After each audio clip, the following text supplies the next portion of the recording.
ओम शांति। आज बाबा हमें कहते हैं, मीठे बच्चे, ये संगम युग है, चढ़ती कला का युग। इसमें सभी का भला होता है। इसीलिए कहा जाता है, चढ़ती कला तेरे भाने सर्व का भला। ये जो बात कही गई है, ये गुरु नानक साहब ने कही थी कि जब हम संगम युग पर होते हैं, संगम यानी आत्मा और परमात्मा के मिलने का समय, उस समय को संगम युग कहते हैं। जब हम उस समय पर होते हैं तभी हमारी आत्मा की चढ़ती कला होती है, और जब हमारी चढ़ती कला हो जाती है तो सर्व आत्माओं की, पशु पक्षी प्राणी सबकी चढ़ती कला होनी शुरू हो जाती है। और चढ़ती कला का आधार क्या है? आत्मिक ज्ञान का होना, आत्मा को समझ आ जाना कि मैं शरीर नहीं आत्मा हूँ, सत्य को जान लेना। जब हमें आत्मा की समझ हो जाती है तो हमें सृष्टि के हर एक राज की समझ हो जाती है, क्योंकि पहला सत्य ही हम भूले बैठे थे। आत्मा को जानना, परमात्मा को जानना, सृष्टि चक्र को जानना, ये सब कहाँ से स्टार्ट होता है? जब मुझे मेरी समझ मिली। असल में जब हम पूरे आत्माभिमानी हो जाते हैं तभी हमारी पूरी चढ़ती कला होनी शुरू होती है, और उस चढ़ती कला से दूसरों का भला होना शुरू होता है। दूसरों का भला जब होता है जब हम सब में अच्छाई ही ढूंढने लगते हैं, सबकी विशेषता गुणों को देखने लगते हैं, तभी उनकी भी चढ़ती कला होती है। जितना हम दूसरों में बुराई ढूंढेंगे, कमियां निकालेंगे, उतनी उनकी गिरती कला होगी, क्योंकि हमारे वाइब्रेशन उनके पास पहुंचते हैं, और जैसा हम सोचते हैं वैसे ही उनकी बुद्धि काम करने लगती है, क्योंकि वाइब्रेशन का असर पहुंचता है। आगे बाबा कहते हैं, बाबा सभी ब्राह्मण बच्चों को बहुत बहुत बधाइयाँ देते हैं। क्यों?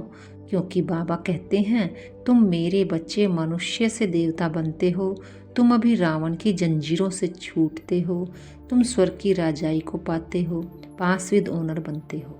मैं नहीं, इसलिए बाबा तुम्हें बहुत बहुत बधाइयाँ देते हैं। तुम आत्माएं पतंग हो, तुम्हारी डोर मेरे हाथ में है, मैं तुम्हें स्वर्ग का मालिक बनाता हूँ। बाबा कहते, तुम आत्मा की डोर मेरे हाथ में है। यानी जब हम बाबा को याद करते हैं तो हमारी पतंग एकदम उड़ने लग जाती है। बाबा कहते हैं, मेरे पास ही तुम्हारी डोर है। जैसे कठपुतली होती है ना, उसको चलाने वाला भी कोई और होता है। इसलिए बाबा कहते हैं, बच्चे तुम अपने को निमित्त समझो, कराने वाला आप पे ही करा लेगा। बस श्रीमत पर चलते चलो, जब उसको जो कार्य कराना होगा वो वैसा ही आपके द्वारा करा लेगा। गीत है, आखिर वह दिन आया आज। बाबा कहते हैं, सत्संग तो बहुत होते हैं, गली गली में माताएं भी बहुत पुस्तक उठाकर सत्संग कराती हैं, लेकिन यहाँ जो सत का संग मिलता है, आत्मा को परमात्मा का प्यार का संग, शांति का संग मिलता है, वो संग और कहीं नहीं मिल सकता। इसलिए सच्चा सच्चा सत्संग एक सतबाग के साथ ही गाया हुआ है। बाबा कहते हैं, गीता पढ़ने से कोई राज्य भाग्य थोड़े ही मिल सकता है, तुमको इस समय त्रिकालदर्शी बनाया जाता है। बाबा कहते हैं, राज्य भाग्य किससे मिलता है? जब स्वयं पर राज करना आ जाएगा तो भविष्य में भी राज्य मिल जाएगा। उसके लिए हमें त्रिकालदर्शी होकर हर कर्म करना है। त्रिकालदर्शी का अर्थ ही है, जब भी कोई कर्म करो, मेरे कर्म से किसी को करने के बाद किसी को दुख तो नहीं होगा, या वर्तमान में कोई दुख तो नहीं होगा, या भविष्य में जाकर इस कार्य का कोई दुख का प्रभाव तो नहीं पड़ेगा। हर कर्म को जब हम त्रिकालदर्शी होकर करते हैं तो वो कर्म हमारा श्रेष्ठ कर्म बन जाता है। इतना अटेंशन जब देते हैं तब श्रेष्ठ कर्म बनता है। वैसे तो त्रिकालदर्शी एक शिव बाबा को कहते हैं, क्योंकि बाबा कभी भी भूलता नहीं है, उसको सब याद रहता है, क्योंकि उसको जन्म नहीं लेना पड़ता, चोला नहीं बदलना पड़ता जो वो भूले। हमें चोला बदलना पड़ता है, 84 जन्म लेने पड़ते हैं, तो हम भूल जाते हैं। तो त्रिकालदर्शी शिव बाबा ही है। हम भी यहाँ कभी त्रिकालदर्शी हो जाते हैं, कभी भूल जाते हैं, लेकिन सदा नहीं रह सकते, क्योंकि ये टाइटल एक शिव बाबा का ही है। वैसे बाबा हमको बनाते हैं, त्रिकालदर्शी भी बनाते हैं, त्रिलोकीनाथ भी बनाते हैं, लेकिन कभी बनते हैं और कभी नहीं बनते, भूल जाते हैं। अगर हम त्रिकालदर्शी होकर कर्म करेंगे तो ड्रामा पर सहज ही फुल स्टॉप लग जाएगा, सोचना ही नहीं पड़ेगा ऐसा क्यों, क्योंकि पता है या तो मेरे पास्ट के जन्मों का मेरे को फल मिल रहा है, या वर्तमान या भविष्य काल, कहीं ना कहीं का कोई ना कोई मेरा काल, किसी समय का ये फल मुझे मिला है, चाहे अच्छा चाहे बुरा। तो सहज ही ड्रामा बिंदु लगता है। बाबा कहते हैं बच्चों, मेरा जन्म भारत में ही होता है, शिव बाबा भारत में ही आता है। इसको कहा जाता है राजस्व अश्वमेध अविनाशी रुद्र ज्ञान यज्ञ। स्वराज्य पाने के लिए यज्ञ रचा हुआ है, स्वयं पर कंट्रोल करने के लिए ये ज्ञान यज्ञ रचा हुआ है, क्योंकि ये स्व अश्व, ये शरीर घोड़ा, इसको कंट्रोल करने के लिए ही ये पढ़ाई पढ़नी पड़ती है।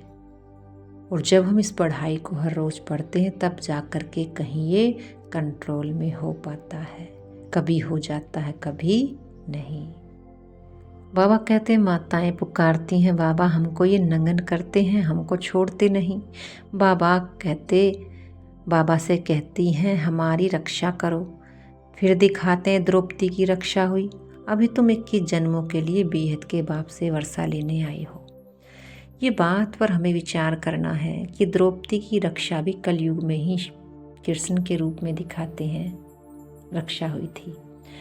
जब हम पूरे विश्वास के साथ बाबा को याद करते हैं, पूरे विश्वास के साथ उसकी श्रीमत को फॉलो करते हैं, चलते हैं, तब बाबा ही उस कृष्ण के रूप में या किसी भी रूप में हमारी मदद जरूर करता है, हमारी पवित्रता को खंडित नहीं होने देता, क्योंकि हमें विश्वास है, विश्वास में ही शक्ति आ जाती है।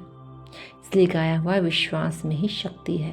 लेकिन विश्वास भी कैसा हो, चाहे बिल्कुल काम बिगड़ ही क्यों ना गया हो, ऐसा लगता हो बस अब तो खत्म है, तब भी विश्वास ना टूटे, तब कहेंगे विश्वास, और तब बाप की मदद आपको अवश्य मिलेगी। जो जितना धारणाओं को जीवन में लाएगा उस द्रौपदी को बाबा जरूर बचाएगा। धारणाएं कोई एक शरीर की पवित्रता की नहीं होती है। बाबा ने बहुत पवित्रता की बहुत बड़ी परिभाषा बताई है। जब हम उन सभी पवित्रताओं को पर भी ध्यान देकर चलते हैं तभी बाबा हमारी रक्षा करता है। एक बाप को याद करना है। बाप ने फरमान दिया है कोई भी देहधारी को याद ना करो। इन आँखों से जो कुछ भी देखते हो वे सब खत्म हो जाना है। इसलिए बाप कहते हैं मन मना भाव और मध्या जीत भाव। बाबा कहते हैं मुझे याद करो और तुम इस समय माया पर जीत पाओ। जब तुम माया पर जीत पालोगे तो विष्णुपुरी के मालिक बन जाओगे। बस यही पुरुषार्थ करना है। बाबा कहते हैं बहुत तूफान आएंगे, डराएंगे भी, परंतु कर्मेंद्रियों से कर्म नहीं करना। तूफान आते हैं यानी माया मन में ज़रूर आएगी हमसे कुछ ना कुछ गड़बड़ कराने के लिए, लेकिन बाबा कहते हैं बस तुम कर्म में मत लाना। मनसा की माफ़ी हो सकती है लेकिन कर्म की माफ़ी नहीं हो सकती। बाबा हमें बधाइयाँ देते हैं मनुष्य से देवता बनने की, 5वीं डोनर होकर जास्ती मार्क्स अच्छे से अच्छे नंबर लेने की, रावण की जंजीरों से छूटने की। बाबा इन एडवांस हमको बधाइयाँ दे रहे हैं, क्योंकि बाबा को विश्वास है मेरे बच्चे ज़रूर करेंगे। कोई कर लेता है, कोई रह जाता है, कोई करता रहता है। सभी 3 प्रकार के बाबा के बच्चे गाए हुए हैं। कोई 5वीं दानर हो गया, कोई हो रहा है, कोई अभी अभी आया है, लेकिन बाबा सबको उमंग उत्साह से उड़ाते हैं कि बच्चे बधाई हो। धारणा के बिंदु हैं। पहला 5वीं डोनर होने के लिए एक बाप को याद करना, किसी भी देहधारी को नहीं। इन आँखों से जो दिखाई देता है उसे देखते भी नहीं देखना है। दिखाई तो ज़रूर इन आँखों से देगा, लेकिन तुम्हें किसी की बात के, किसी भी सीन के प्रति कोई भी प्रतिक्रिया बुद्धि से नहीं करनी है, शांत रहना है। दूसरी पॉइंट, हम अमरलोक की यात्रा पर जा रहे हैं, इसलिए मृत्युलोक का कुछ भी याद ना रहे। इन कर्मेंद्रियों से कोई भी विकर्म ना हो, यही ध्यान रखना है। वरदान है, अपने शिक्षा स्वरूप द्वारा शिक्षा देने वाले शिक्षा संपन्न योग्य शिक्षक भव। योग्य शिक्षक उसे कहा जाता है जो अपने शिक्षा स्वरूप द्वारा शिक्षा दे। उनका स्वरूप ही शिक्षा संपन्न होगा। उनका देखना चलना भी किसको शिक्षा देगा। जैसे साकार रूप में कदम कदम हर कर्म शिक्षक के रूप में प्रैक्टिकल में देखा, जिसको दूसरे शब्दों में चरित्र कहते हैं। किसी को वाणी द्वारा शिक्षा देना तो कॉमन बात है, लेकिन सभी अनुभव चाहते हैं तो अपने श्रेष्ठ कर्म श्रेष्ठ संकल्प की शक्ति से अनुभव कराओ। स्लोगन है, संकल्पों की सिद्धि प्राप्त करने के लिए आत्मा शक्ति की उड़ान भरते चलो। अच्छा, ओम शांति।